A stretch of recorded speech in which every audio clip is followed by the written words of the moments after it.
welcome. My name is Ben Cool. I'm a sports analyst, the host of BC-60. Today I'm interviewing Brayden Carroll, the gnarly play-by-play and sideline reporter. Thanks for coming. Thanks for having me. This is awesome. I love the way that you do interviews, so I'm excited for this conversation. I've been waiting all day. I'm excited for the conversation ahead. I appreciate you taking the time and your busy schedule to join me. Let's I get have a few started. questions for you. What Ask does your away. day-to-day look like with the Fort Wayne professional soccer team? Day to day, so it's a bit interesting right now because we're still in USL 2, which is technically semi-pro. Next year will be USL League 1, which is professional. We'll have a longer schedule, we'll have more matches. So right now there's a lot of downtime between when Fort Wayne FC plays. A lot of the time, I'm making my spot charts, I'm getting prepped. I like to prep for sideline as if I'm doing play by play and get everything that I would otherwise down, especially because the way that a lot of soccer leagues work in America that aren't the upper echelon, there aren't really stats on players. You can't always rely on getting a good player bio or finding a good website for these teams. So everything that I can find, I'm trying to find on these players and just keeping like an encyclopedia on these guys, or else as a sideline, I'm gonna be left out to dry. So it's a lot of prep. It's a lot of trusting what I can find on my own and not relying on team resources. That's something that I'm going to look forward to next year, though, when we do have those team resources, because that's what comes with professional soccer. But at the semi-pro level, it's a lot of just finding what I can on Google. That's gnarly. Who is your favorite football team? Ooh, well, I'm gonna be a homer and say Ball State football for college. I'm excited for what is coming. Kyle Kelly, the quarterback. Everybody has faith in him. He's a really good running quarterback. Coach Aremovich in his first year came from Butler football. Took them from to be honest, before he came in at Butler, that was a cave dwelling team in the Pioneer League. And then all of a sudden, he moved them to a 9-win, 10-win program. So I'm excited for what's going to go there. NFL, I'm a Colts fan. Unfortunately, it's been tough since Andrew Luck, but we'll come around someday. I'm a Cowboy fan. Are you from Dallas? Are you from Texas? Yes, I'm from Dallas. Okay, you see, I always have to preface with that when somebody says they're a Cowboys fan, because there's too many across America who just picked them up because they were fans in the '80s when they were America's team. So I respect I respect being local and being a Cowboys fan. And also, I'm a Mavericks fan. How do you feel about Cooper Flag? I'm a Duke fan, so I feel gnarly about it. That's awesome. That's gotta be fun as a fan. What's the best way to start out in broadcasting? The best way I think is in high school. If there's a high school program that is available to you, go join it. If there's a career academy like we have some here in Indiana, I know South Bend has a really good career academy where it just takes a bunch of high schools from the area and you can do play by play for them. If there's an opportunity like that for young play by play broadcasters who want to immediately start getting those reps, I think that's super important. Like, I would not be in the position that I am. I wouldn't have as much confidence on play by play or sideline if I didn't have my high school broadcasting group and the teacher that I had, Adam Schenkel, who's just a brilliant guy. If that doesn't exist for you as a young play by play or an aspiring play by play, find a way. You can do mock broadcasts. You can just pull out a voice memo on your phone, go to a local game, and call it. There's plenty of ways to build up reps before you go into college. And once you get into college, I think from there, it's all about finding internships. Everybody that I know who wants to be a play-by-play guy at Ball State, they're all doing internships. One of our guys, AJ Switek, he's at Northwest Arkansas, the Naturals, calling minor league ball. Huge opportunity for him. So everybody's trying to get involved.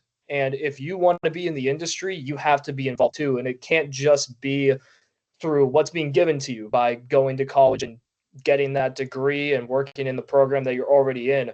Spanning out and building networks, building connections with people around the industry. That's what really takes aspiring play-by-play broadcasters to a new level. And I think it's almost a necessity at this day and age.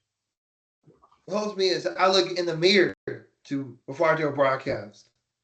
Oh yeah. I think building the smile too. You have to look in the mirror and you have to give a big smile, because I've had this issue before where I just don't smile during like I'm too serious almost. And if that's one of the big critiques I get from my professor Chris Taylor at Ball State Sports Link is I don't smile enough. You gotta look in the mirror. You gotta look at yourself and feel confident in what you're doing, and feel happy in what you're doing. What are the responsibilities of a sports writer? Of a sports writer. Well, when I was a sports writer for Summit City Sports, the responsibility was just keeping up with the high school football that was going on in season, and then being timely. Like, that's the big thing about sports writing, is being timely. That comes first, because if you're not submitting your stuff on time, you're going to end up out of a job because of the turnover rate of when things are still relevant, especially in something like football. I mean, if you don't get it in by high school football on Friday, if you don't get it in by Wednesday, everybody's thinking about the next week already. Nobody cares about the last week. So being timely is huge. And I think just having the ability to write effectively and in your own way, that's super big as well. When I worked for the Tin Caps, it was a little more difficult because there you're writing for the home team. So there's not as much poetry that you can put into writing during a loss. You know, you have to be straight up, you have to be honest, but you also can't, glorify the other team. You have to be a little bit of a homer, not too much of a homer though, because it's not the same as being unbiased.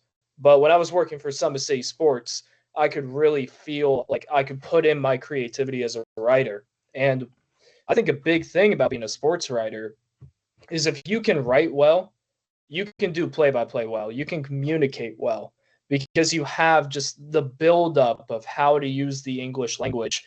Because it's basically just practicing. Writing in a way is practicing how to talk.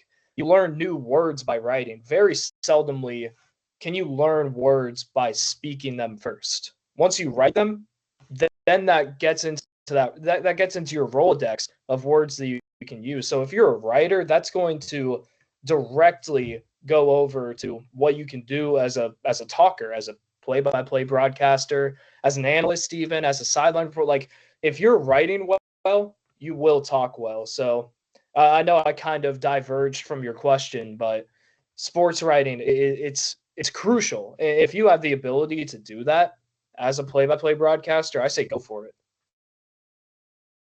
Nice. What's the best thing about being a radio talk show host?